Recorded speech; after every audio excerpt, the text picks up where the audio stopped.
Et donc nous allons parler de parasitose digestive, peut-être avec une approche un peu différente. On imagine toujours la parasitose comme quelque chose de très exotique. Et je vous propose de penser à la parasitose un petit peu vers son top chef, en pensant bien à ce que vous mettez dans vos assiettes. Et peut-être que les questions viennent de là, se poser les bonnes questions de ce que l'on mange. Voilà. Alors Frédéric, la règle du jeu, c'est que on ne va pas faire un système compliqué de vote. On va voter à main levée sur les affirmations que je vais vous proposer. Et puis dans le déroulé de l'atelier, en gros, on a plusieurs parties, partie du poisson, le ténia, etc.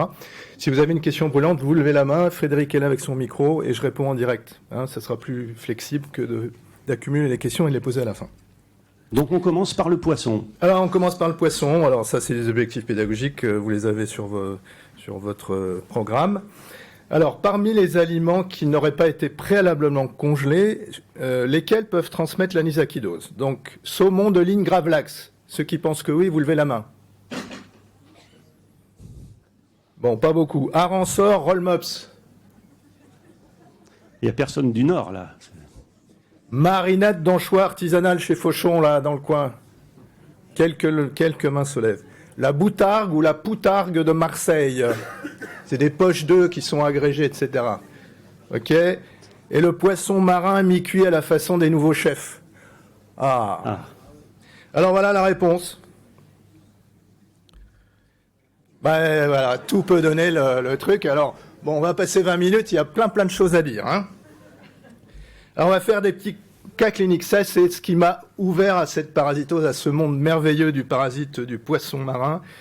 Une femme qui venait tourner un clip, elle prend sur les bords du canal de l'Ourcq un tartare de dorade avec des manques qui étaient excellents. Je passe sur ses comorbidités. 1 heure après la fin du repas, elle a hyper mal à l'estomac, vomissement, une selle liquide. Elle arrive au SAU de l'hôpital Saint-Antoine de Paris. Les urgentistes suspectent une embolie pulmonaire avec des dédimères élevés. Ils font un angio-TDM thoracique normal. Alors, qu'est-ce qu'a cette femme? Donc, maintenant, quel est l'examen? Quels sont les examens le plus utiles ou quel examen le plus utile pour faire un diagnostic rapide? Examen parasitologique des selles en urgence. Bon, personne. Biologie de routine, est-ce que la CRP ou les éosinos, ça va nous donner la solution? Pas grand monde. Une sérologie Anisakis. Un scanner. Scanner, il faut lever. Je sais bien que c'est l'année du sport, donc vous pouvez enlever qu'une main si c'est trop difficile d'enlever deux. Et une endoscopie en urgence. Là, les gastros se réveillent. Bon.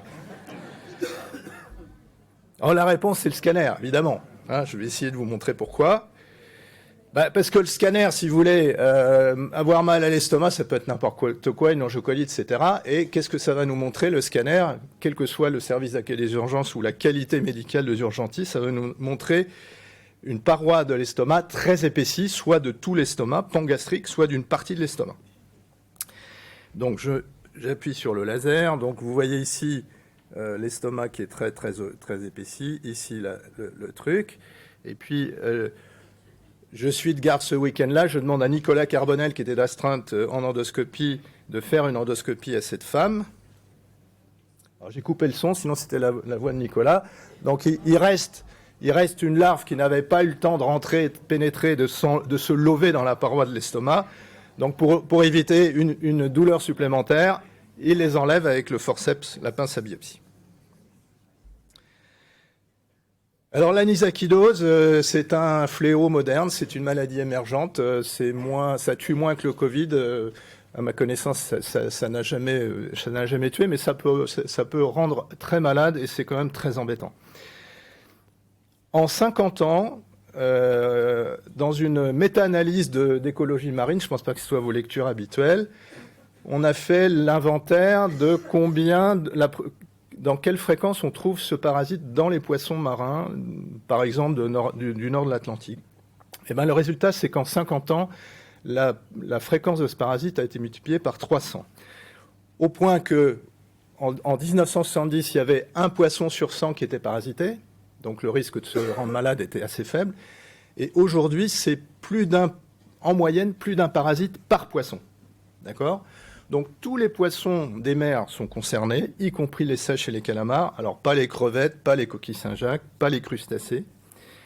Et c'est une maladie qui est parfaitement évitable par la congélation préalable, qui est obligatoire, c'est pas la loi, mais c'est une réglementation européenne qui est ancienne déjà, qui est pour les quidam qui font un tartare de poisson chez eux, c'est une congélation domestique.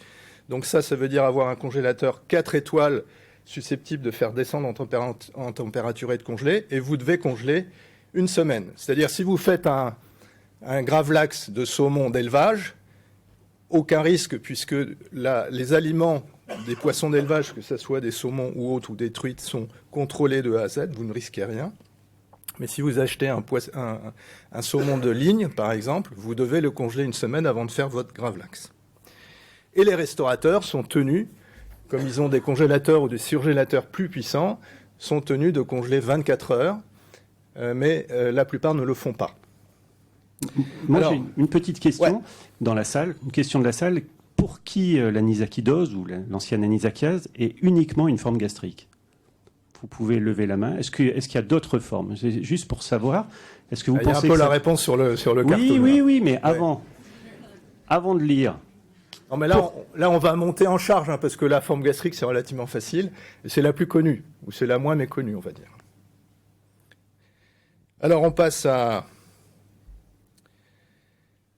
au cas clinique suivant. Donc, c'est la fille d'un ancien doyen qui est une commerçante, qui fréquente un bar à ceviche du quartier, qui part en vacances dans la maison de famille du Sud, et elle est prise d'une occlusion à Dreux. Alors, ça lui tombe dessus, elle va aux urgences de Dreux.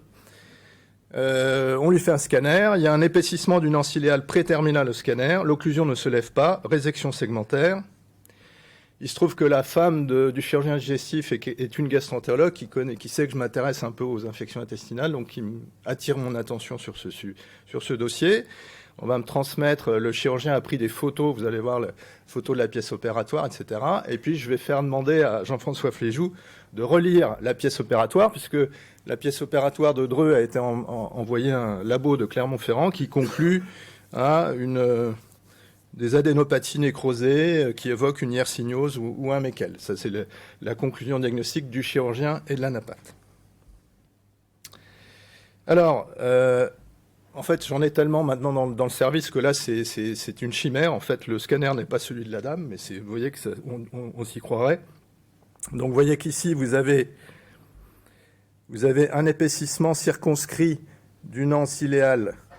C'est pas la dernière anse iléale, avec une très forte réaction mésentérique, une grosse infiltration du mésentère.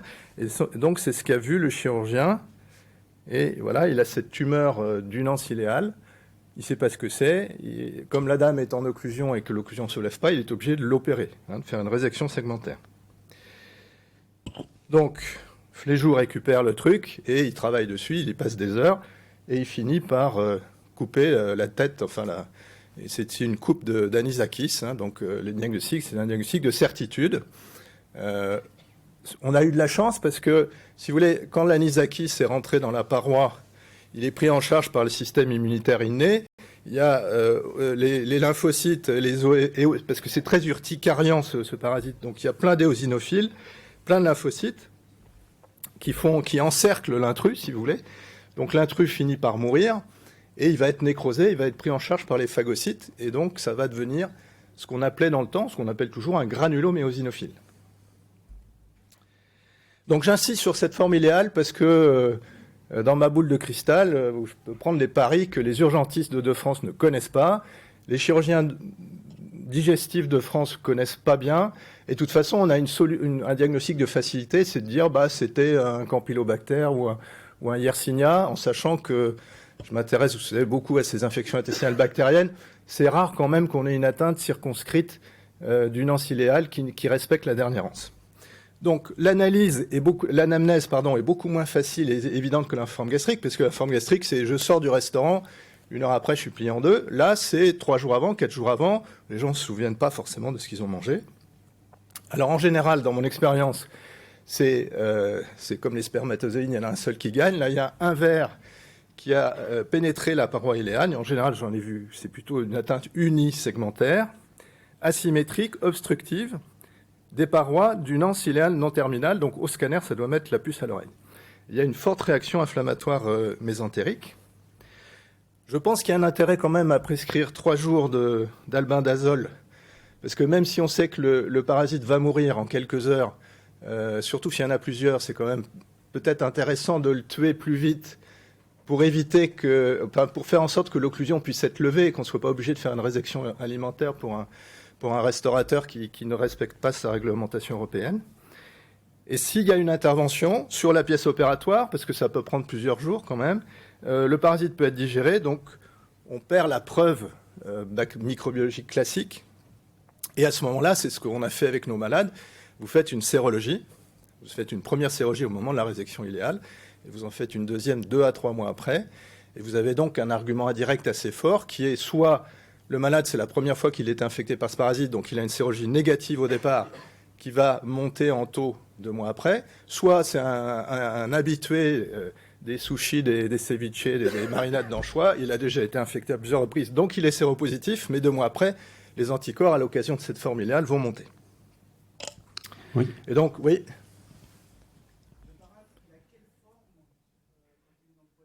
Alors le parasite, il est invisible parce qu'il est translucide. Donc même avec des éclairages spéciaux, c'est pas très validé comme le mirage de l'œuf. Hein.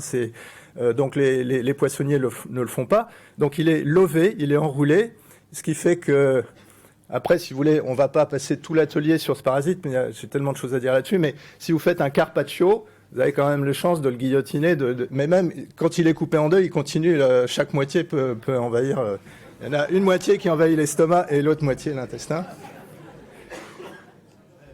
Mais donc, en fait, dans les tartares en cube, vous ne les voyez pas. D'accord ? Même chose dans les ceviches, vous avez en général des petits fragments de poisson cru. Et donc, le malade, il revient chez lui.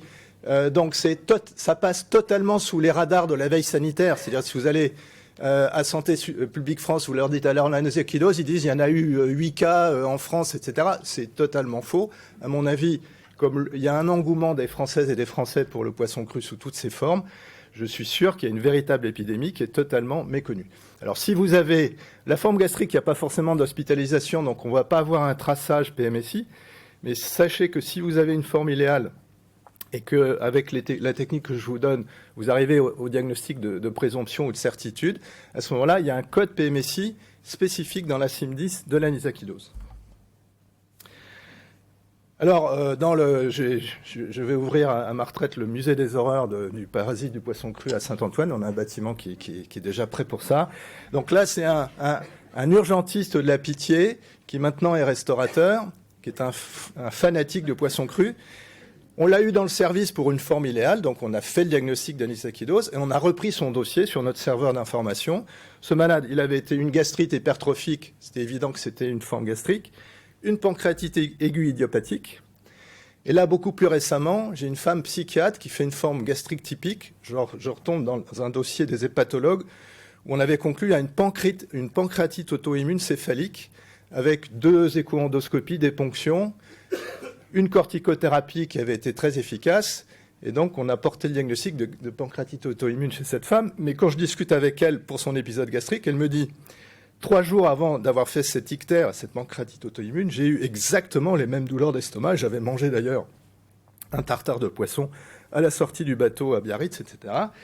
Et donc, mon diagnostic a posteriori, je suis sur la ligne pancréas, c'est une larve qui est rentrée dans le carrefour biliopancréatique. Donc, il y a des cas dans case report dans endoscopie et qui a causé une pancréatite tumorale de la tête, comme on a cette forme pseudo-tumorale de l'iléon. Donc le gars, il avait eu aussi une forme où parce que si vous voulez, les larves, soit elles sont prisonnières de la paroi, mais si elles arrivent à passer, elles vont faire du tourisme. Et donc le gars, il avait eu un diagnostic de diverticulite transverse, il faut quand même le faire, parce qu'il avait 2-3 diverticules coliques transverses, et donc c'était écrit noir sur blanc, diverticulite transverse. Alors la 3e forme, pas de questions à ce stade ?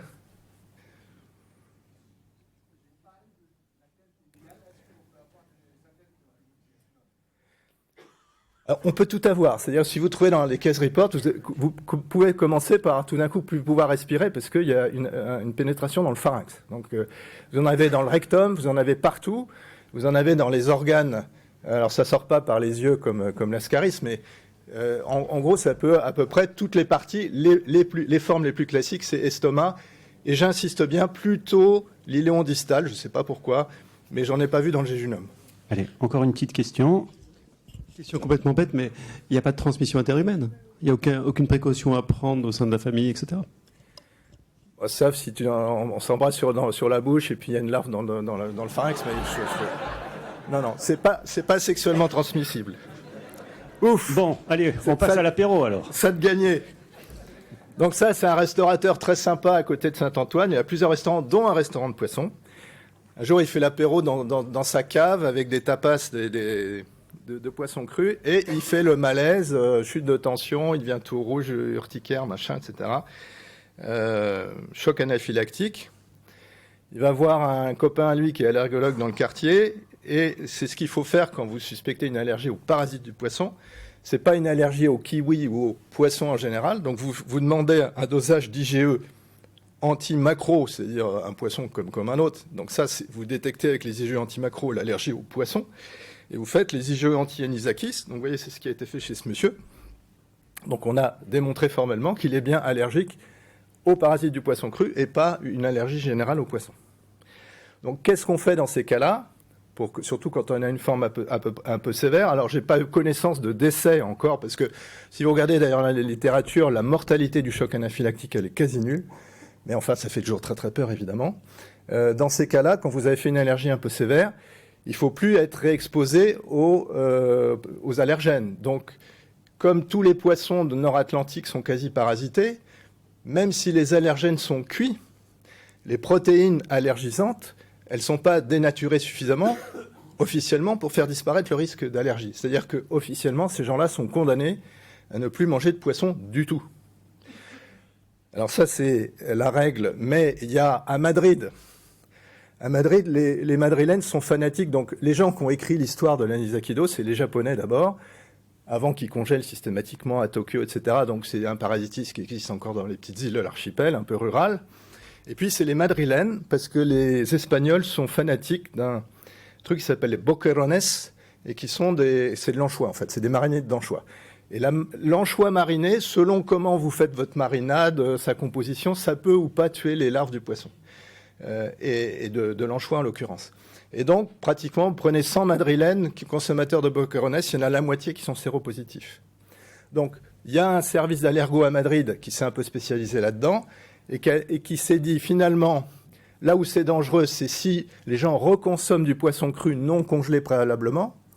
C'est-à-dire que, finalement, ce qui est le plus à risque de redéclencher un épisode allergisant sévère, c'est quand la larve fort dans le truc, ça va être beaucoup plus allergisant. Et donc, ils ont proposé à leurs malades, pour lesquels ils avaient fait le diagnostic d'allergie aux parasites du poisson, ils les ont autorisés à reconsommer le poisson pourvu qu'il soit pré-congelé ou cuit.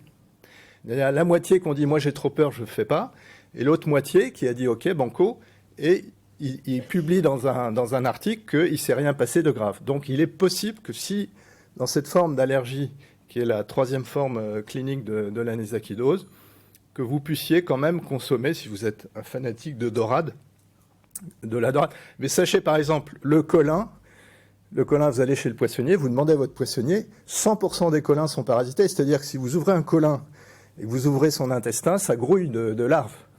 Alors, ça, c'est dans l'intestin, c'est-à-dire que c'est des parasites qui n'ont pas forcément été jusque dans la chair. Donc après, il y a tout un continuum, comment, par exemple, en pêche hauturière, en pêche de haute mer, si les pêcheurs séparent les viscères de la chair du poisson, c'est moins à risque que dans d'autres circonstances. Vous voyez, donc c'est un peu une nébuleuse, c'est un petit peu compliqué. Donc, cette fréquence à l'allergie, elle est inconnue parce qu'il n'y a pas de dénominateur. Il faudrait savoir faire une cohorte de 1000 personnes atteintes d'anisakidose pour savoir combien vont développer la forme de l'allergie. Elle peut être sévère, aller jusqu'au choc. Elle est confirmée par des taux élevés isolés d'IgE anti-anisakis. La prévention officielle se fait par un régime d'exclusion de tous les poissons potentiellement infectés, en sachant qu'on peut tenter peut-être le fait de pouvoir essayer de reconsommer prudemment avec une seringue d'adrénaline sur la table, du poisson cru. Alors, si on conclut pour le poisson, les messages qu'on ramène à la maison, c'est que le poisson d'élevage... Alors, c'est un scandale sanitaire total, parce que les restaurateurs refusent... Alors, ils ne congèlent pas, ils ne respectent pas la réglementation, soit parce qu'ils sont anti-européens, soit parce qu'ils s'en foutent, mais les deux raisons principales, c'est pour le petit restaurateur qui met à sa carte l'été un tartare de dorade. Si c'est un tartare de saumon, il n'y a pas de problème parce que c'est moins cher d'acheter du saumon d'élevage, donc tout va bien. Mais en gros, ils ont la flemme et pas le temps de congeler. Et puis alors, vous avez à l'autre extrémité du spectre un restaurateur, alors ça reste entre nous, hein, le secret professionnel, mais un restaurateur étoilé dans le service qui fait la forme idéale, à 2 doigts de l'intervention chirurgicale. On essaie de le convaincre, de lui dire, vous voyez, puisque vous avez été victime, maintenant j'espère que vous allez congeler votre poisson. Non, je ne le ferai pas. Alors il a peut-être changé d'avis depuis, parce qu'il considère que quand vous êtes un étoilé, qu'il y a une magie de la texture et de la saveur, et que la surgélation, qui est quand même moins, qui abîme moins que la congélation. Hein. Donc une surgélation, ça coûte beaucoup plus cher. Une surgélation très brève, très profonde, ça tue le parasite, mais ils pensent que ça altère leur plat. Donc ils ne le font pas pour cette raison. Et puis restauration collective, c'est trop compliqué, etc. Petit détail, je vais acheter des chaussures de sport. À côté, il y a un magasin de sushi d'une chaîne dont je ne citerai pas le nom. Je rentre, je dis voilà, je suis en train d'écrire un bouquin sur le parasite du poisson, donc je voudrais savoir si vous congelez. Ah oui, il est frais notre poisson, on va le chercher à Rungis tous les matins, il est servi dans la journée. Il n'est pas congelé. Hein, même chose au rayon sushi de Monob de la petite ville que j'habite. Bon, on a fini avec le poisson. On passe au bœuf. Hein? Est-ce qu'il faut congeler le bœuf? Parce qu'il faut congeler le poisson. Alors, oui, mais si vous congelez le bœuf, ça va pas tuer le ténia. Malheureusement, il a la vie dure.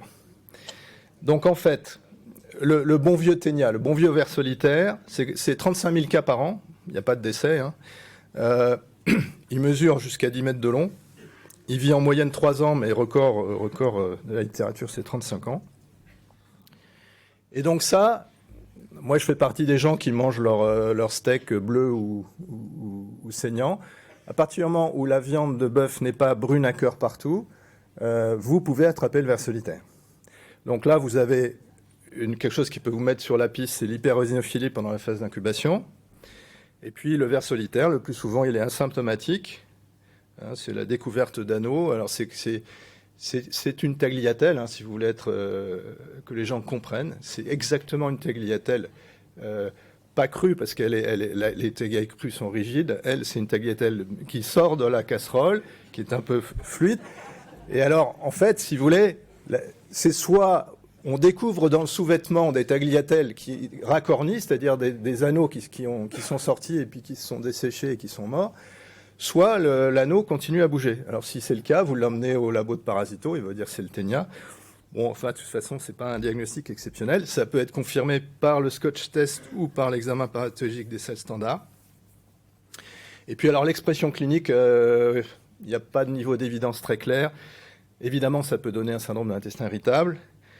Ça peut soit faire, les gens on dit ouais c'est le ver qui consomme la nourriture, etc.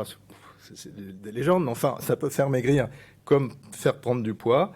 On dit qu'il y a eu des dépressions sévères liées au ténia et puis des poussées d'urticaire. Alors le traitement il est très simple. Alors il y en a un qui est hors AMM, qui est un comprimé de praziquantel biltricide, je crois. Hein, c'est ça? Donc c'est en gros pour un poids standard c'est un comprimé à 600 mg et sinon c'est la trédémine, c'est un peu chiant parce que il faut être à jeun, il y a 2 comprimés à mastiquer lentement, il faut attendre 2 heures, en reprendre 2 autres, mastiquer lentement et attendre 3 heures encore avant le premier pas. Mais les 2 sont très efficaces.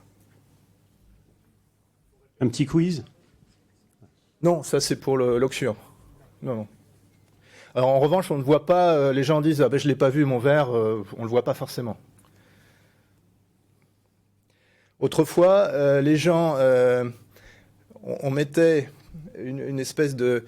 On faisait boire une tisane qui endormait le parasite, et donc le scolex se détachait de l'intestin, et donc il commençait à sortir à l'anus, et on mettait les gens sur un pot avec un médecin qui attendait que le verre, ça pouvait prendre plusieurs heures, parce que on pouvait dire que le monsieur ou la dame était guéri quand la tête sortait. Et donc le médecin avait pour rôle d'identifier le scolex, la partie qui fait ventouse sur l'intestin.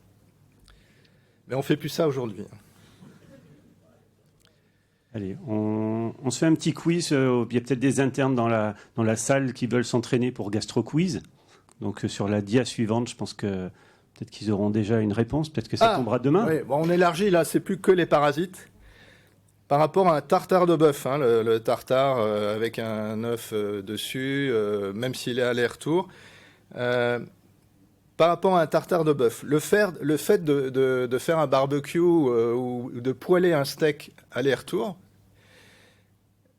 vous réduisez considérablement le risque d'attraper les agents microbiologiques suivants, les microbes suivants, la listériose, la salmonelle. Alors, qui pense qu'il y a une différence de danger entre le tartare de bœuf et le steak bleu, c'est-à-dire le steak bleu est beaucoup plus safe que le steak haché pour l'hystéria. Qui le pense? Levez le doigt. Un vote ici. Salmonelle. Personne. Si, 3 là-bas. Le fameux EHEC qu'on appelle maintenant steak, vous savez, les pizzas Buitoni. Alors les pizzas Buitoni, c'est les bovins qui se sont soulagés sur des champs de blé. Les champs de blé font que la farine, même si elle paraît tout à fait safe, etc., et sèche, elle véhicule truc. Dans les pizzas, les usines à pizza surgelées, vous avez des pizzas surgelées dont la pâte est pré-cuite, donc avec un danger qui est complètement annulé, alors que les pizzas Buitoni, c'était en fait une modalité de cuisson assez longue qui n'est pas forcément respectée parce qu'on n'a pas le four approprié. Et donc il y a eu, comme vous le savez, avec les pizzas Buitoni, 2 décès. Et donc c'était en fait la farine. Et il y avait eu une épidémie avec une pâte industrielle à tarte dans le nord américain où les mères de famille s'étaient infectées en goûtant la pâte à tarte avant de l'enfourner.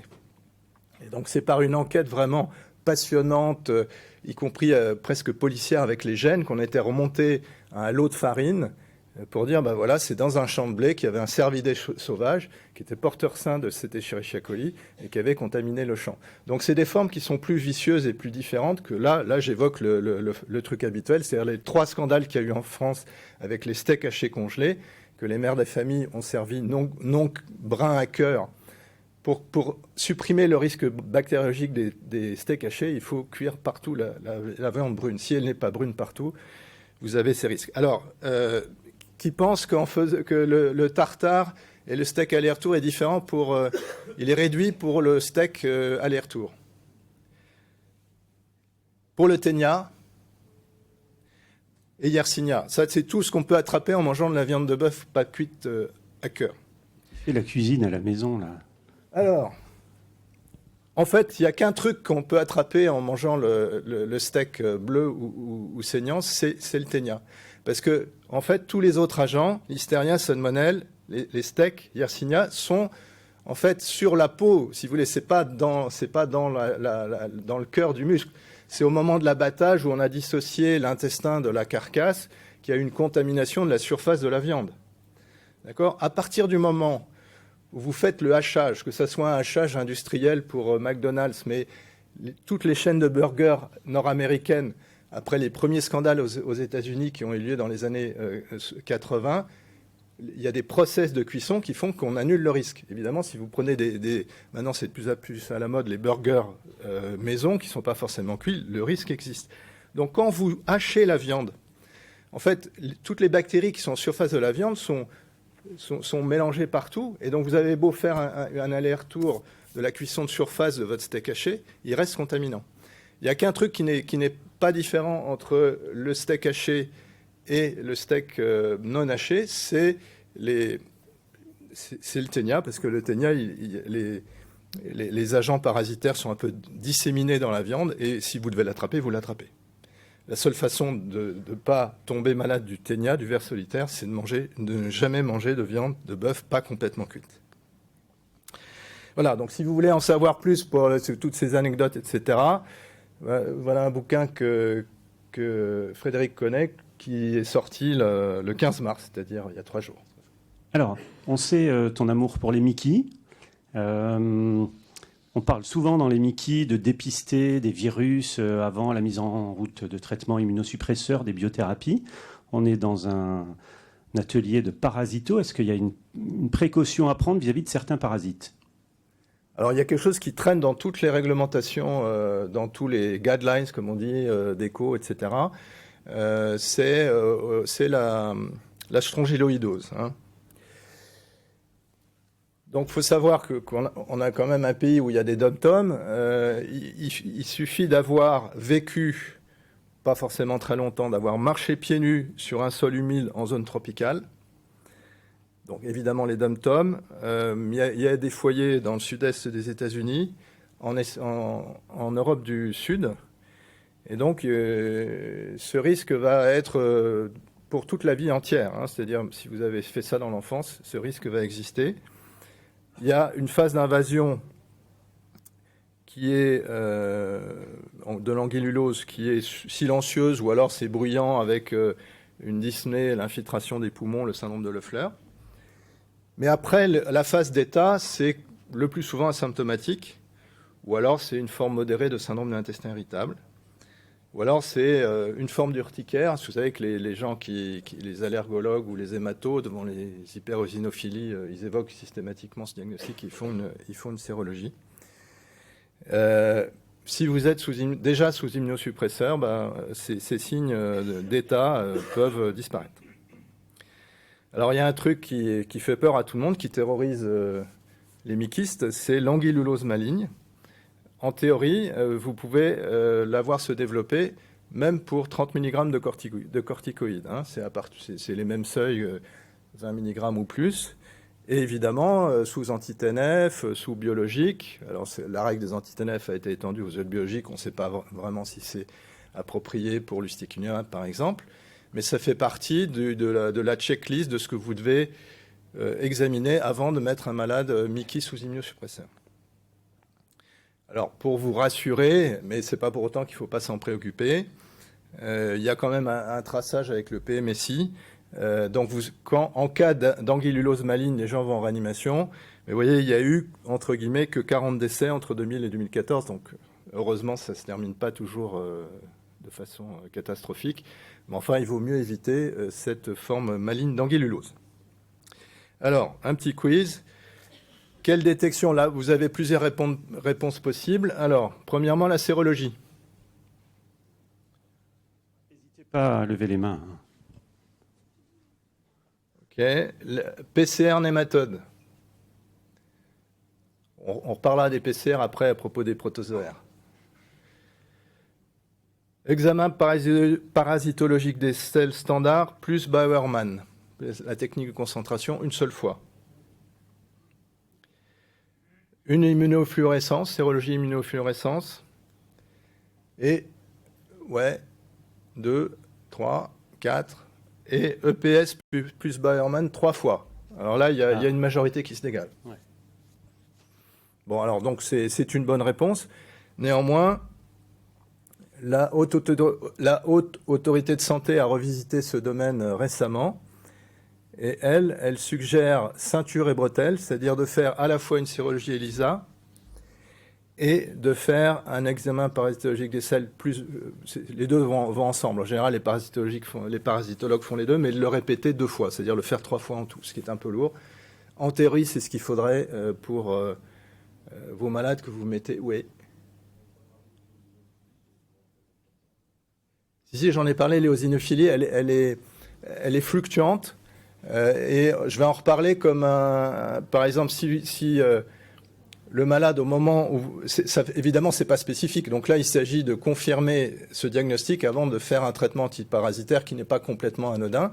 Donc ça, c'est ce qui permet d'asseoir le diagnostic d'anguillulose pour justifier. Il suffit qu'un des deux soit positif, la sérologie et ou l'examen parasitologique des selles.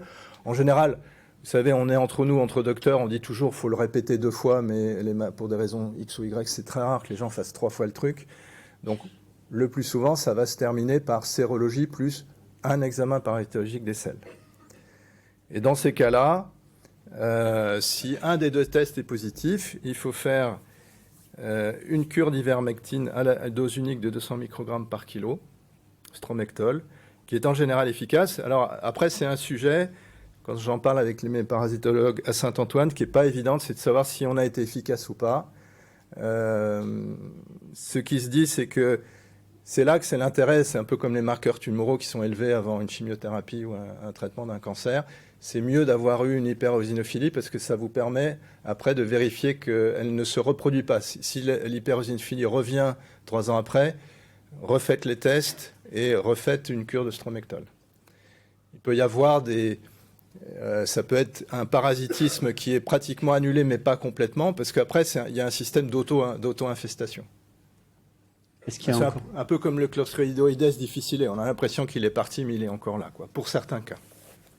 Il y a encore des questions sur ces deux parasites? Oui. Est-ce que tu as une idée de la prévalence de cette anguillulose dans nos populations Mickey, pour savoir le risque qu'on prend? Aucune idée. Moi, personnellement, je ne l'ai jamais mis en évidence chez mes malades. Jamais. C'est très rare. Puis quand on voit le nombre de décès, mais bon, quand même. Puis si tu veux, les gens qui ont vécu marcher pieds nus dans les territoires tropicaux et qu'on a en face de nous maintenant, c'est de plus en plus rare aussi, mais ça a été quand même très fréquent. En tout cas, eux, les réanimateurs, hein, c'est quand on parle, le Quintrec disait ça, on parle du grêle radique. Nous, c'était notre cœur de métier, donc on a l'impression que c'était hyper fréquent parce qu'on ne voyait que ça. Après, si on parle à un radiothérapeute, il dit que ça n'existe pas. Bon, je crois que c'est les réanimateurs qui ont vu passer une fois une anguillulose maligne, ils disent vraiment plus jamais ça, c'est évitable, donc faut essayer de l'éviter. Puis de toute façon, faut savoir qu'on a quand même un bilan assez approfondi qu'on fait avant une mise sous biologique, sous anti-TNF, donc c'est pas extravagant de faire cette détection. Ok. Alors, je vous propose de passer à une autre situation clinique qui est fréquente. Souvent, on a nos patients qui ont des diarrhées aiguës, subaiguës, chroniques. On leur demande des examens parasitologiques des selles. C'est vrai que les choses ont beaucoup évolué ces dernières années. On demande au laboratoire et on voit arriver des PCR dans les selles qui vont peut-être se développer avec tous les automates de PCR post-Covid. Laurent, tu peux nous en dire plus? Quand est-ce qu'on explore une diarrhée aiguë, chronique ou subaiguë et comment on doit l'explorer? Voilà. Et qu'est-ce qu'on va trouver comme parasite? Et là, vraiment, est-ce qu'il y en a qu'on ne doit pas s'inquiéter et d'autres qu'il faut traiter? Alors, avant de passer à ça, je dis un mot des PCR nématodes, hein, parce qu'il y a des PCR qui existent, qui font anguillulose, enfin tous les vers. Et mon parasitologue me dit que c'est moins une révolution que pour les PCR protozoaires, pour la raison suivante, c'est que par exemple, si vous avez des anneaux de ténia ou des œufs, c'est les deux choses qui vont pouvoir positiver la PCR nématode pour le ténia. En fait, tout dépend de s'il pique à un endroit de la selle où il n'y a ni œuf ni anneau, ça va faire un faux négatif de la PCR, alors qu'on a l'impression que la PCR ne connaît pas de faux négatif. Alors que pour les protozoaires, c'est différent, parce que les protozoaires sont complètement répartis dans la selle. Donc si on prend de façon aléatoire un échantillon d'une selle, on va forcément, s'il y a un signal à sortir, on va le sortir. Donc PCR nématode, là c'était dans mon quiz sur l'anguillulose. Prudence. C'est pas prudence, et de toute façon le problème des PCR, c'est l'hétérogénéité de la diffusion dans les labos, que ce soit des labos hospitaliers, des labos de ville, le grand flou artistique qu'il y a sur la nomenclature, le côté remboursable ou pas, c'est un petit peu la jungle actuellement. Donc les PCR nématodes, on peut attendre, probablement c'est pas une révolution. Alors maintenant, si on s'intéresse aux diarrhées aiguës prolongées chroniques, hein, je vous rappelle qu'une diarrhée aiguë, c'est par convention, par définition, un phénomène, c'est un coup de tonnerre dans un ciel serein. Ça, c'est quand même extrêmement important par rapport aux colopathes fonctionnels, au syndrome de l'intestin irritable. Les gens qui ont un transit normal, ils ne sont pas ballonnés, puis du jour au lendemain, ils ont des selles nombreuses et liquides. C'est le premier point. Le deuxième point, c'est que pendant les deux premières semaines d'évolution, on va parler de diarrhée aiguë. Il y a une zone un peu grise qui est entre 2 semaines et 4 semaines où on parle de diarrhée prolongée. Et puis il y a la diarrhée chronique qui commence à 1 mois. Mais très souvent, dans notre patientèle, les diarrhées chroniques, elles évoluent depuis 3 ans, 3 mois ou 3 ans, quand ce n'est pas 30 ans. Ce qui est très important en termes d'histoire naturelle de ces infections intestinales, virales, bactériennes et protozoaires, c'est de savoir qu'il y a une hiérarchie sur les temps d'incubation et sur les temps d'évolution. Ce qui est très important, c'est qu'actuellement, la cause numéro 1 de gastroentérite en France, c'est le norovirus, qui, la plupart du temps, n'est pas d'origine alimentaire, alors que, par exemple, Campylobacter est pratiquement toujours de cause alimentaire. Donc, c'est 1 million de cas par an. Et ce norovirus, c'est l'agent numéro 1 du pic hivernal des gastroentérites en France. C'est 2-3 jours de durée en moyenne, et ça ne dépasse pas une semaine. Donc, on n'est pas dans ce cadre-là à pouvoir dire est-ce que c'est une parasitose. En revanche, vous voyez que les bactéries sont un peu entre les deux.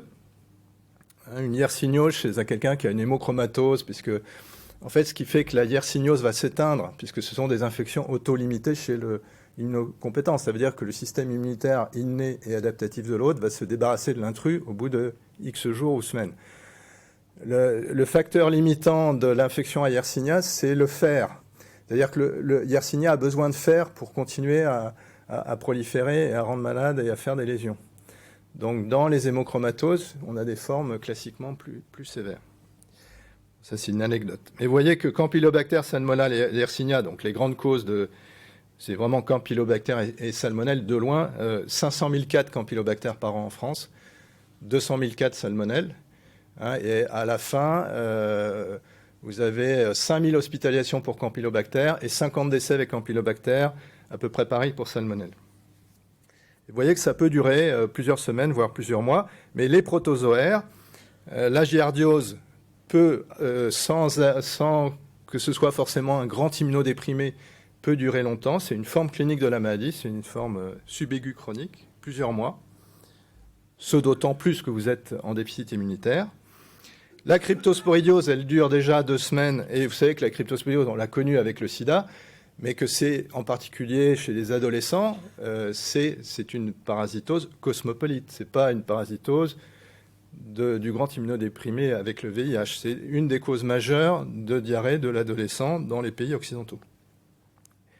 Et le problème de l'examen parasitologique des selles standards, c'est qu'il ne détecte pas Cryptosporidium. Alors vous allez me dire, et vous aurez raison, parmi les protozoaires, on va revoir les traitements pour la giardiose, etc.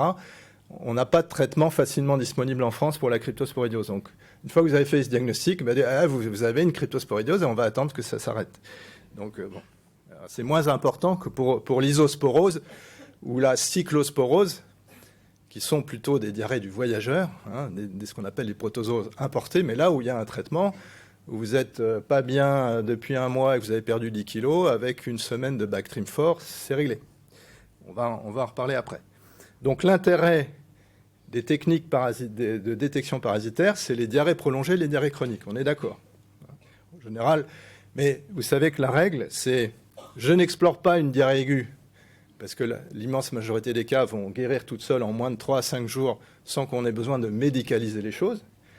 Mais une diarrhée, alors évidemment, il faut médicaliser la diarrhée quand il y a un syndrome d'allure septicémique, 42 fièvres, quand il y a du sang dans les selles et quand on est très vulnérable, comorbide. Sinon, vous le savez, dans ce qu'on apprend à nos étudiants en médecine, c'est qu'on explore une diarrhée aiguë à partir du 4e jour, quand la diarrhée ne passe pas malgré le loperamide ou le Rec-Écadotrine. C'est dans ce cadre-là qu'il me paraît intéressant de faire une PCR protozoaire dans le cadre de l'exploration de cette diarrhée aiguë avec une coproculture une coproculture ou une PCR bactérie, parce qu'il y a aussi des PCR bactéries. Alors, quels sont les avantages de la PCR multiplex protozoaire par rapport à l'examen parasitologique des selles? Elles sont très sensibles et très spécifiques. En tout cas, elles sont beaucoup plus sensibles que l'examen parasitologique des selles. Quand elles sont multiplexes, elles vont tester toutes celles qui sont dans la liste. Et il y en a, en tout cas pour les bactéries, il y a plein de labos différents. Donc, vous en avez même maintenant, vous avez des PCR qui font 24 agents pathogènes qui sont une PCR intégrée, bactéries, protozoaires et virus. Là, je parle des PCR protozoaires. En général, il y a toujours la giardiose, la cryptosporidiose, et c'est un énorme avantage, même si, je vous ai dit, on n'a pas de traitement curatif facile. En tout cas, pour diagnostiquer une cryptosporidiose, c'est une technique dite de Tsil modifiée qu'on ne fait chez nous, dans nos hôpitaux, qu'on ne fait qu'aux gens immunodéprimés, franchement. vous avez 2 protozooses importés qui sont l'amébose, on dit ex-amibia, ce qu'il faut appeler amébose, et la cyclosporose. Et vous savez que quand vous faites un examen parasitologique des selles standards, on va vous répondre kyste d'entaméba sans pouvoir dire si c'est histolytica ou une forme non pathogène d'amibe qui s'appelle entaméba dispar et qui est à travers le monde 9 fois plus fréquente qu'histolytica. Donc recevoir sur un compte-rendu d'EPS présence de kyste d'entaméba, ça ne veut rien dire. Ça ne va pas vous dire « oh là là, il y a une amébose, il faut que je traite ». Donc l'avantage de la PCR, c'est qu'elle va directement chercher les déterminants antigéniques de entaméba histolytica. Elle ne regarde pas s'il y a dispar ou pas. La cyclosporose, c'est une protozoose de reconnaissance au moment du sida, à peu près il y a 20-30 ans. Ça s'appelait avant la maladie des algues bleues. Et ça donne des diarrhées carabinées avec une grosse altération de l'état général, amaigrissement, fatigue, et c'est curable, comme je vous l'ai dit, par le Bactrim, fort. Et puis on va parler de blastocystis et d'entaméba fragilis. Alors évidemment, PCR, c'est pas, il ne s'agit pas de se mettre tout d'un coup à faire des PCR à tout le monde. Ça a aussi des limites qu'il faut connaître. D'abord, c'est un signal moléculaire. C'est comme quand vous dites maintenant, prenons Clostridioides difficile.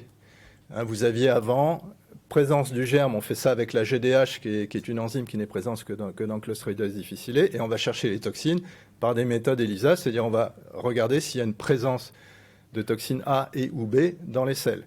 À partir du moment où on fait une PCR toxine Clostridioides difficile, ça va vous dire oui, ce malade est porteur d'une espèce de Clostridioides difficile qui a le génome pour produire la toxine, mais ça ne vous dit pas forcément que la toxine est en grand nombre. Donc c'est toujours une interprétation clinique.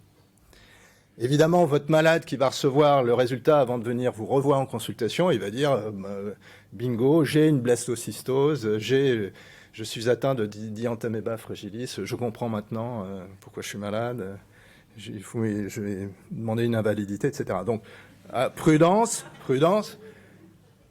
Avec des signaux moléculaires, on pêche tout, et donc on a 20% de coparasitisme. Ça veut dire que quand il y en a 2, il est vraisemblable qu'il y en a un qui est cause de la diarrhée aiguë, et l'autre, il est là en charge antigénique atténuée, il n'est pas vraiment responsable des symptômes. Donc c'est difficile de faire la part des choses. Comme je vous l'ai dit, le panel est différent, c'est-à-dire quand moi, maintenant, je fais l'ordonnance que je fais, j'anticipe sur une diapo suivante, je dis faire un EPS et la ligne d'en dessous, si possible, une PCR protozoaire. C'est-à-dire je demande les deux, en sachant qu'il y a des labos, et alors là, pas de délit de faciès. Moi, j'ai envoyé quelqu'un dans ma petite commune avec le plus petit labo de la commune. Le soir même, j'avais la PCR protozoaire. Et dans mon service, il faut se battre avec le directeur de DMU, avec la directrice du GH pour avoir l'autorisation de faire des PCR. Donc les choses ne sont pas forcément homogènes selon les filières de soins. Donc quand vous dites « je veux une PCR », vous ne savez pas lesquelles on va chercher. Mais je vous ai dit quand même, je vous ai mis la liste en général pour les protozoaires, c'est relativement simple, ça tourne autour de ça. Pour la PCR bactérie, par exemple, vous avez la fameuse bande des 4 habituelle, c'est-à-dire Salmonelle, Shigella, Yersinia, Escherichia coli, producteur de Shigella-like toxine. Et puis vous avez Clostridioides difficile, toxine de Clostridioides difficile, etc. Donc, et puis vous avez Plésiomonas shigilloides, c'est-à-dire que vous savez, quand vous explorez une diarrhée aiguë, vous trouvez la cause qu'une fois sur 2. Donc là, on va un petit peu monter d'un cran et trouver des causes qu'on n'aurait pas trouvées par une coproculture standard pour les bactéries. Là, je parle des parasites. Donc la disponibilité, elle est très hétéroclite. Et surtout, il y a un flou sur le remboursement. Et alors ça, c'est un peu au gré du biologiste. Il va falloir que les instances sanitaires mettent de l'ordre là-dedans. Mais demandez bien aux malades combien ça va leur être facturé. Si c'est 600 €, il ne faut pas le faire. Si c'est remboursé à 100%, il faut le faire. Donc, et vraiment, tout se voit. Je ne peux pas vous donner de message clair là-dessus aujourd'hui. Et puis le dernier point, donc, pour en avoir à discuter avec Harry Sokol, qui maîtrise beaucoup mieux le basique que moi, c'est quand vous faites une PCR sur un agent précis. on va cadrer la PCR sur un nombre de bases qui correspond au déterminant antigénique et spécifique de l'agent que vous cherchez. Donc là, la spécificité et la sensibilité sont vraiment de 99%. En revanche, dans les trucs un peu plus multiplex, parce que la PCR, vous savez, vous faites tourner un algorithme, vous faites tourner la PCR jusqu'à temps que vous arrêtiez de dire le signal est là ou pas. On va faire un truc un peu moyen pour des agents microbiens différents. Et donc, ça peut être un petit peu... Il peut y avoir des faux positifs, en fait. Tout ça pour vous dire que quand on dit, en général, il n'y a pas de faux positifs veut dire c'est pas pertinent cliniquement, mais l'agent est bien là. Quand c'est multiplex et qu'on teste 15 machins en même temps, la spécificité n'est pas complètement de 100%. Enfin, on va dire quand même que en clinique, c'est pas loin de 100%. Donc, comment explorer une diarrhée? Prescription en pratique. C'est trop risqué de faire une PCR unique parce que est-ce qu'elle va être faite, est-ce qu'elle va être une bonne PCR, etc. Donc, d'un point de vue pragmatique, moi, je demande toujours le bon vieux EPS plus la PCR. Et par rapport à ce que j'évoquais tout à l'heure, c'est-à-dire n'importe quel parasitologue qui fait le cours aux étudiants, il va dire il faut répéter 3 fois à des jours différents le truc. Bon, quand le malade a déjà été chercher le pot au labo, etc., qu'il l'a fait une fois, il le fera pas forcément une deuxième fois, et a fortiori pas une troisième fois. Donc là, vous avez une espèce de ceinture bretelle, avec vous êtes dans de bonnes conditions pour choper la protozoa. Laurent, j'ai une question. Souvent, les médecins généralistes nous envoient des résultats de PCR, et je suis embêté pour un protozoaire. C'est Blastocystis hominis. C'est pathogène. C'est pas pathogène, je traite pas. Alors, je te poserai une question sur un deuxième tout à l'heure, mais celui-là, je sais pas quoi en faire. Alors, j'ai retourné ma veste parce que je devais faire un truc là-dessus, les faux et vrais pathogènes en pathologie digestive. C'était pas les GIFOT, c'était le truc de formation continue d'automne, et c'est tombé au moment des attentats de Paris, et ça a été annulé. Donc, ce truc-là, ce PowerPoint, je l'ai jamais montré, je l'ai montré à mes étudiants, et dedans, je disais Blastocystis, ce n'est pas un pathogène. Alors en fait, il y a, si j'ai à dire qu'un mot, c'est dans le cadre d'une diarrhée aiguë. Je répète, qu'est-ce que c'est qu'une diarrhée aiguë? C'est je vais bien, j'ai un transit normal et du jour au lendemain, j'ai des selles nombreuses et liquides. Il y a 2 essais contrôlés versus placebo qui valident de façon indiscutable le rôle pathogène potentiel de Blastocystis dans une diarrhée aiguë. Alors je suis obligé de les détailler, enfin il y a 2 plaques, hein, c'est relativement simple. Le premier, alors c'est pas dans le New England, hein, je vous rassure tout de suite, mais enfin bon, il y a quand même eu a priori une review. Donc c'est le nitazoxanide. Alors c'est un truc qu'on peut avoir en France uniquement en ATU, et j'arrive pas à retenir les noms. Il y a 3 noms commerciaux différents. C'était au moment où je m'intéressais au SIDA, ça s'appelait la cryptase. Alors c'est plus la cryptase, mais enfin c'est ce produit-là qu'on peut avoir en France en ATU. Donc c'est 3 jours de ce produit versus placebo. Débuter en moyenne à J7 d'une diarrhée aiguë. Alors je vous disais, une diarrhée, ça s'explore à J4, souvent c'est un peu plus, et puis ensuite il faut attendre, si on veut faire un traitement, je dirais, orienté, il faut attendre le résultat des tests microbiologiques quand même. Donc le J7 me paraît assez plausible. Et s'agissant d'une protozoeuse qui peut durer quand même plusieurs semaines, c'est assez logique de traiter quand on sait qu'il y a probablement ce diagnostic. Donc il y a 2 sous-groupes dans cette étude. Il y en a une chez l'adulte, une chez l'enfant. La forme galénique n'est pas la même. C'est des petits groupes. Hein. Et alors les résultats sont poolés adulte-enfant, mais si vous allez voir les résultats séparés, c'est les mêmes. Donc il y a très clairement un signal, c'est-à-dire qu'il y a une réponse, c'est-à-dire un arrêt de la diarrhée chez 86% des gens traités versus 38% avec le placebo. Et concomitamment, il y a la disparition de blastocystis dans le même nombre de cas, et il y a corrélation entre, il n'y a pas de discordance de malades traités avec succès cliniquement qui auraient par ailleurs persistance du pathogène. Ce deuxième essai me paraît encore plus intéressant parce que l'Égypte, ce n'est pas forcément le même microbiote, etc. Là, c'est en Sicile, chez l'adulte. Et vous voyez que on a démarré à J10 d'une diarrhée aiguë. Ça veut dire que vraiment, la blastocystose aiguë, elle peut durer assez longtemps. Donc 2 groupes d'une 40aine de personnes. Et vous voyez, ce sont les mêmes chiffres, avec des petits P qui sont archi clairs. Hein. 87% de guérison clinique versus 14% avec le placebo. Là, ce ne sont une nouvelle fois que des adultes. Et puis là, l'avantage, c'est que c'est du bon vieux métronidazole. Et si vous avez un petit peu la mémoire qui évolue mal avec mon grand âge, par exemple, c'est facile, c'est le même schéma que pour Clostridium difficile, c'est 1,50 g 10 jours. Et ça marche cliniquement, hein, donc simplement, ce qu'il faut savoir, c'est que vraisemblablement, on est un peu comme Clostridium difficile, et ça va faire le lien avec ce que je vais dire tout à l'heure. C'est-à-dire que vous avez des gens qui, 6 mois, alors ils sont guéris, mais 6 mois après, il y a de nouveau blastocystis. Donc ça va faire prospérer les labos et les consultations de grands colopathes invétérés qui vont avoir, comme la fibromyalgie, vont avoir quelque chose à manger pour expliquer leurs symptômes et leur mal-être de colopathe fonctionnel.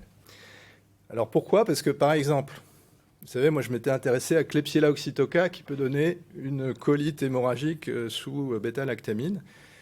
Dans cette salle, ici, il y a 10% de porteurs sains de Klebsiella oxytocca. Et pour qu'un d'entre vous... alors 10%, je ne sais pas, on est peut-être de 200, alors, ça fait 20. Et si, pour être malade de Klebsiella oxytocca, qui est une fois sur deux toxinogène, c'est-à-dire c'est un peu comme le Clostridium difficile, il y en a qui rendront jamais malade. La moitié peuvent rendre malade, mais pour rendre malade, il faut avoir une bêta-lactamine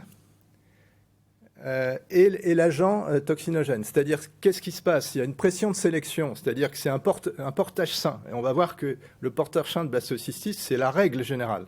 Ici, on est majoritaire à avoir blastocystis hominis. Donc, pour que ça devienne pathogène, il faut un contexte particulier.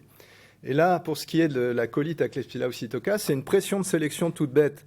Comme Klebsiella oxytocca a une résistance chromosomique aux bêta-lactamines, vous allez donner des bêta-lactamines, vous allez décimer toutes les espèces bactériennes, sauf Klebsiella, qui va avoir un avantage écologique et qui va proliférer et produire de la toxine dans une quantité suffisante pour rendre très malade. Et moi, ce qui m'avait fasciné avec Klebsiella oxytocca, c'est dès que l'écologie et la fameuse résilience, ça va très très vite avec KO, eh ben, c'est fini, les symptômes s'arrêtent. Moi, j'avais eu une femme un samedi à Rothschild, elle avait une colite hémorragique furieuse sous pristinamycine. Je lui fais la coloscopie le lundi d'après, 48 heures après, il n'y avait plus rien. Donc ça veut dire que, vous voyez, c'est vraiment quelque chose d'assez sensible. Quand vous êtes dans alors pourquoi est-ce que les gens se mettent à avoir trop de blastocystis hominis au point d'en être malade et d'avoir la diarrhée ? Probablement, c'est comme la diarrhée du voyage, c'est aussi une question de microbiote. Je ne sais pas vous dire plus, mais à un moment donné, ça va être pathogène. Et ensuite, il y aura un parasitisme qui va descendre et qui fait que ça ne sera plus pathogène cliniquement. Et là, ça renvoie à une grande faiblesse des PCR par rapport à l'EPS. C'est-à-dire que si vous avez plein de blastocystis, que vous êtes en diarrhée aiguë, comme c'est sicilien, le signal BH va sortir à l'EPS. Mais si vous n'en avez pas beaucoup, il ne va pas sortir. Alors qu'en PCR, il va toujours sortir.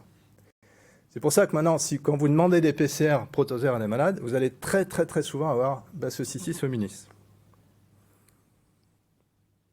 Et donc, ce qu'il faut savoir, c'est que un tiers de la population générale est porteuse, et qu'en transplantation fécale, vous avez les agences médicaments se sont un peu cherchées pour savoir quelle est la liste fermée de la présence des pathogènes qui fait qu'on ne peut pas transplanter des selles à quelqu'un d'autre. Eh bien, les pays qui n'ont pas inscrit BH sur la liste des pathogènes interdits, eh bien, il n'y a jamais eu de diarrhée aiguë chez un receveur d'un porteur sain de blastocystis hominis. Donc ça, c'est un argument fort. Et on va dire qu'avoir blastocystis, c'est un signe de biose. Parce que quand vous prenez la présence de blastocystis hominis, vous savez que dans les Mickey, le portage de Clostridium difficile est beaucoup plus important que la population générale. La population générale, c'est 3%, Mickey, c'est 10%. Ben là, c'est l'inverse. Dans les Mickey, il y a moins de portage de blastocystis hominis, ce qui laisse penser que c'est plutôt un signe de bonne composition du microbiote à des taux raisonnables. Donc finalement, qui traiter par 10 jours de métronidazole ? Je pense que si vous avez une diarrhée aiguë, on n'en a pas trop en gastroentérologie, c'est plutôt les généralistes, les urgentistes, etc., ou en hospitalisation. En tout cas, ça ne donne pas de colite. vous avez une diarrhée aiguë, vous n'avez que blastocystitis hominis, que ce soit en PCR, en EPS ou a fortiori les deux, il faut donner, je pense, 10 jours de métronidazole. Et puis, on peut étendre peut-être à la diarrhée juste chronique, hein, c'est-à-dire sûrement pas la colopathie qui date de 3 ans. Si vous avez quelqu'un qui a une diarrhée très prolongée, qui est déjà chronique, et pour lequel on vous dit très nombreux blastocystis en EPS ou en PCR, on ne dit pas très nombreux, mais si vous avez un signal positif en EPS, en PCR, protozoaire, vous faites un EPS, on vous répond, il y a plein de blastocystis.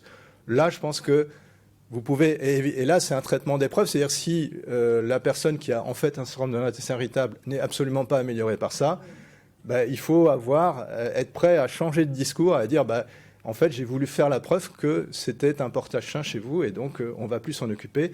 Et en tout cas, on ne regardera plus ce résultat sur pour pas se lancer, dire je l'ai manqué une fois, on va le refaire dans 6 mois, s'il est là, on va retenter un autre truc, on va faire un truc en ATU. Là, on est parti dans un cercle vicieux qu'il ne faut certainement pas s'aventurer là-dedans. Des questions sur ce protozoaire?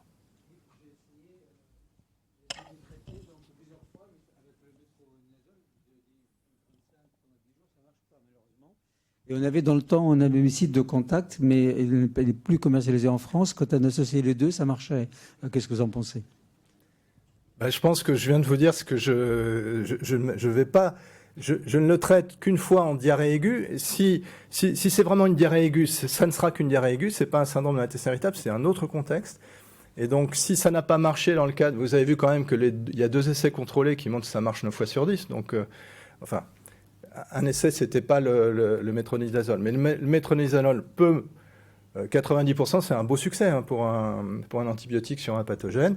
Donc il faut certainement essayer ça, mais on s'arrête là. Parce que même si vous êtes dans les 10% de malades, si c'est vraiment une diarrhée aiguë, elle va s'éteindre.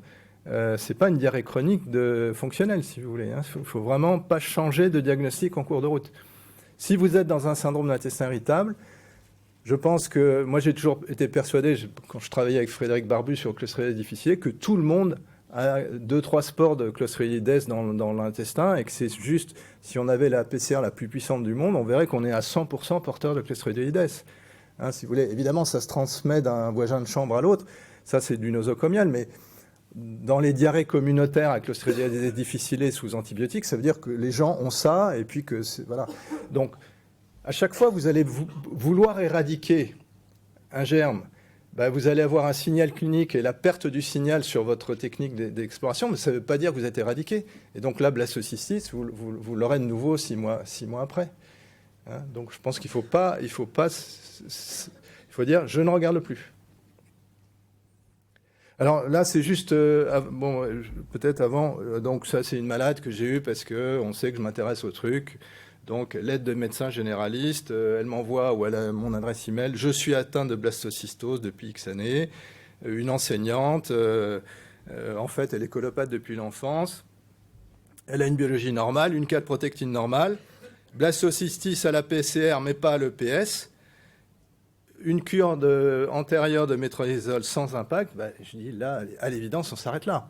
Hein, donc c'est évident que la calprotectine aussi fait partie des choses qui peuvent être pédagogiques, vous-même vous rassurer par rapport à dire voilà, c'est juste un porteur de blastocystis. Et donc, juste pour faire un point sur le traitement des protozooses, pour ce qui est de la giardiose, le traitement standard, c'est le métronidazole 750 mg à 1 g, 5 jours. Et moi, je préfère toujours le secnidazole, parce que c'est un traitement minute, comme ça, on est sûr que les gens prennent le traitement. Et ça a l'AMM pour ça, hein, donc autant en profiter. Ça a l'AMM, le secnidazole sachet à l'AMM pour la mébose et pour la giardiose. Et alors après, vous avez des vraies giardioses rebelles, pas toujours chez des immunodéprimés.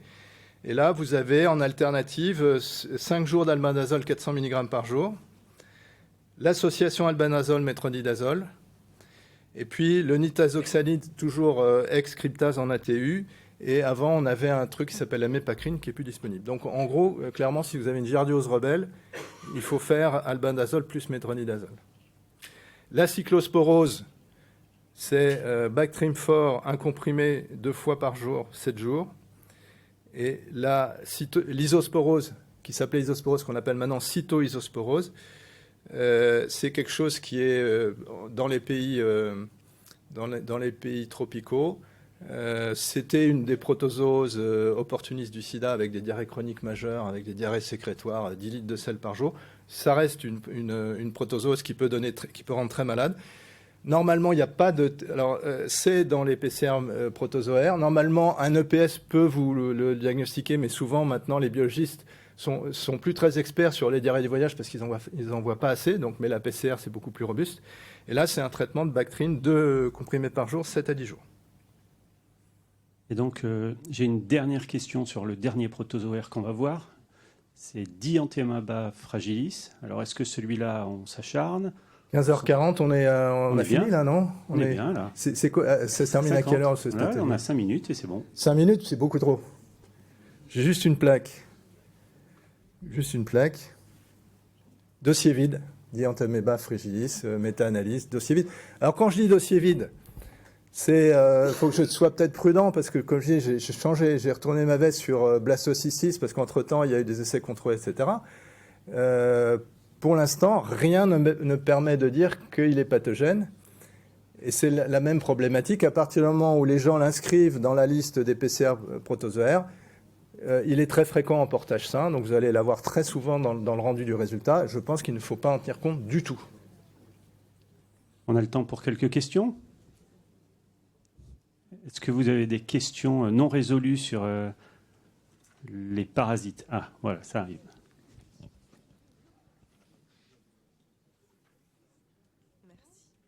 Bonjour, tu peux nous dire quelque chose sur le Campylobacter récidivant?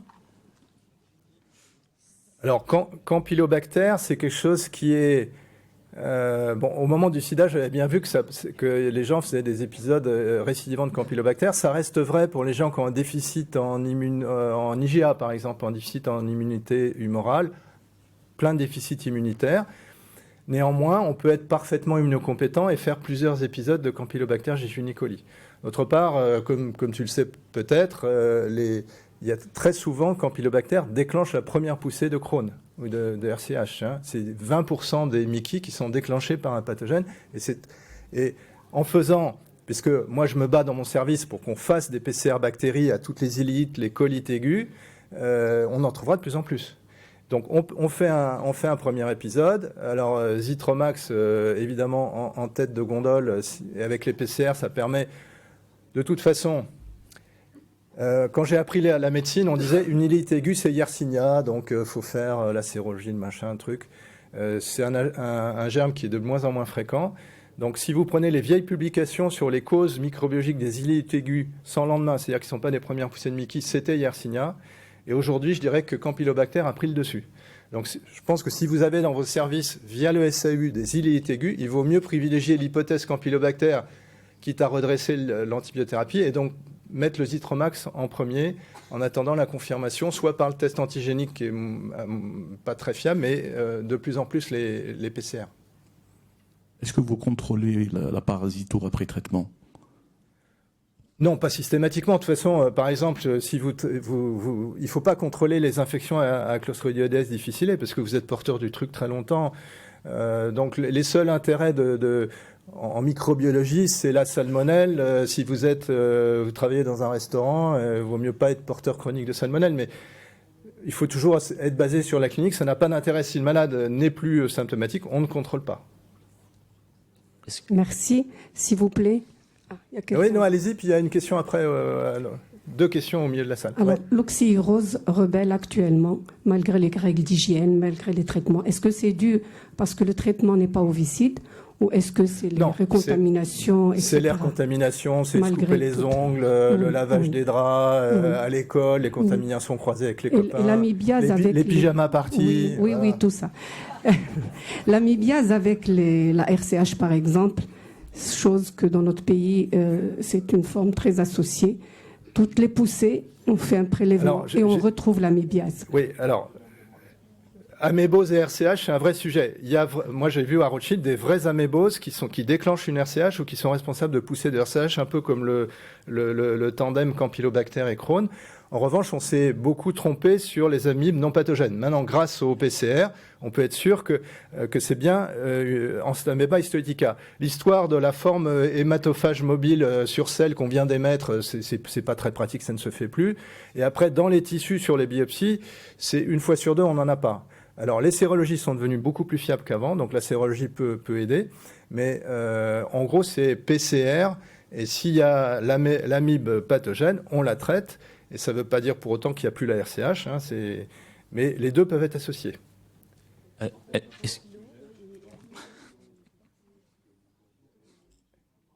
Trichinose.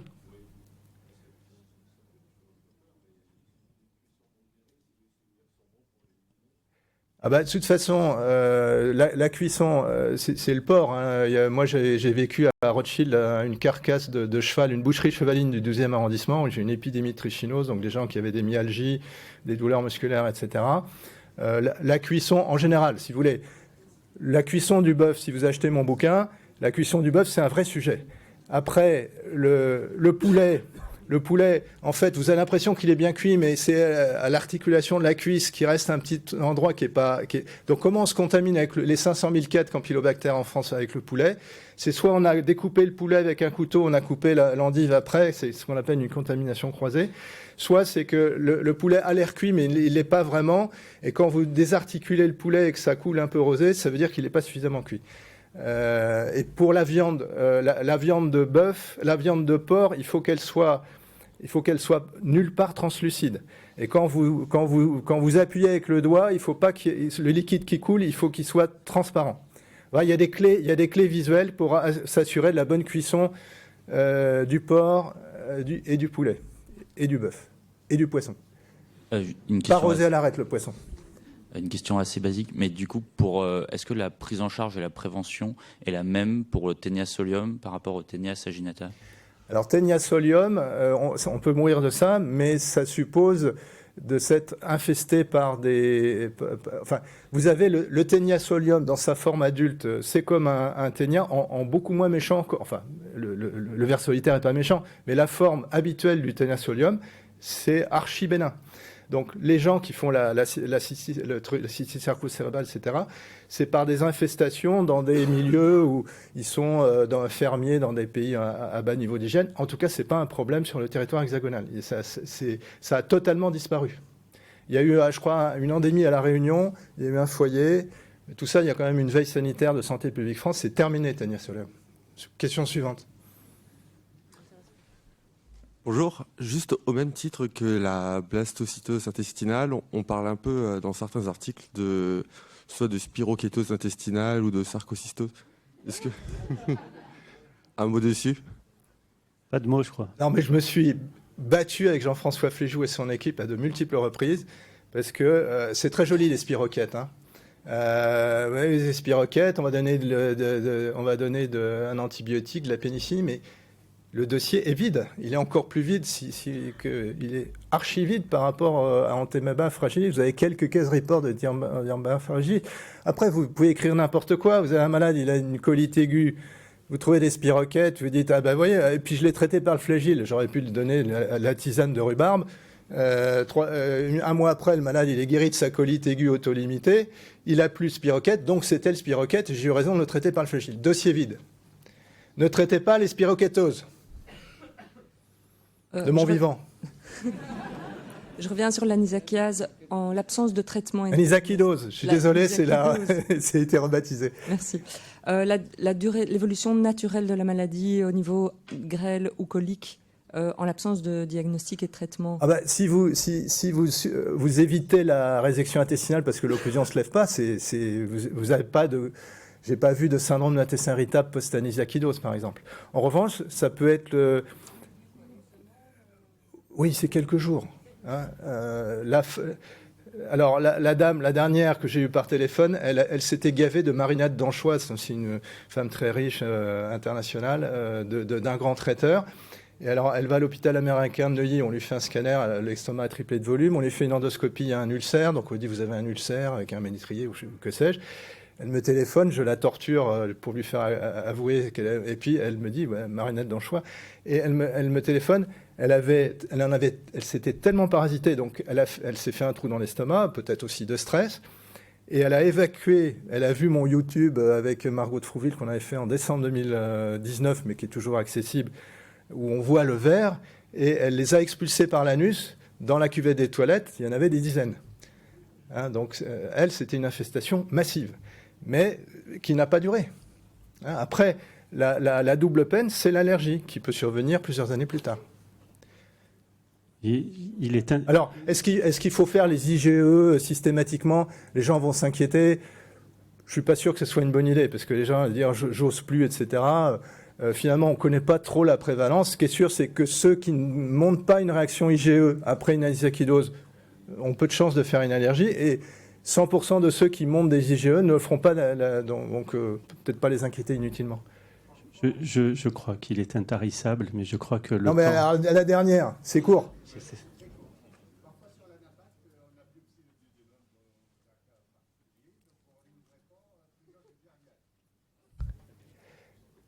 Sur l'estomac ? Oui, sur le duodénum, bien sûr, parce que c'est parfaitement visible. Alors, dernière anecdote. Eh ben, faut le traiter quand même. Ça veut dire que c'est un portage de giardia, et ça peut être une giardiose chronique, etc. Juste les enfants du quart-monde, on leur donnait le soir, on coupait un bout de ficelle de boucher, on attachait la ficelle de boucher à l'oreille, on leur faisait manger une pelote de ficelle de boucher dans de la confiture. Donc la ficelle se tendait sur la petite courbure gastrique, passait le pylore, allait se tendre sur le deuxième duodénum avec le suc duodénal.